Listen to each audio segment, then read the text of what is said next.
విడుమొరటోడు అని వాళ్ళు వీళ్ళు ఎన్నెన్ని అన్న పసి పిల్లవాడు నవ్వాడు.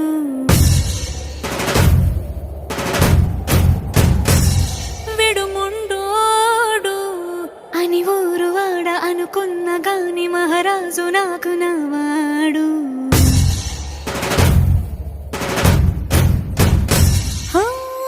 మాట పెడుసైనా మనసులో వెన్న రాయిలా ఉన్నవాడిలోన దేవుడెవరికి తెలుసును నాకన్నా.